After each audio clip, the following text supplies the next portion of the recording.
Have you ever found yourself being very attracted to a person, they ghost you, and then you can't stop thinking about that person? I just found out a crazy, dark psychological fact that explains why that happens, and once I break it down for you, you're never going to want to do this to another person again. If you still want to continue to ghost people after hearing this, then there might be something wrong with you. Now, if we look at the typical timeline for a relationship, or the typical cycle of a relationship, let's say you find someone really attractive, you develop a connection to them, and then they start to rank really highly in your mental hierarchy of people that are important to you. Essentially, they've become important enough that you've placed them on a type of pedestal.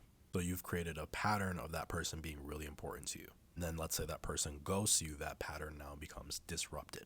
But then something interesting happens because that person is viewed highly in your mind and they left or ghosted without little explanation. That creates an open loop in our mind. And if it's one thing about our mind, it hates open loops. So you've now never gotten an explanation or a reason as to why that person suddenly is no longer in your life, and your mind starts to obsess over it and try to create an explanation as to why they're no longer there, as to why an important piece of you or an important person in your mind is no longer relevant. But ultimately, we're not mind readers, so we will never know why does a person ghosted us, and so we just obsess and we get stuck in this loop over and over again. In this weird, twisted way, it actually makes us want the person more, but that person is no longer in our life, so we're now chasing a ghost essentially. And that is why communication is very important. And as a grown adult, if you are going to sever a connection with someone, you at least owe them an explanation as to why, so that that doesn't happen.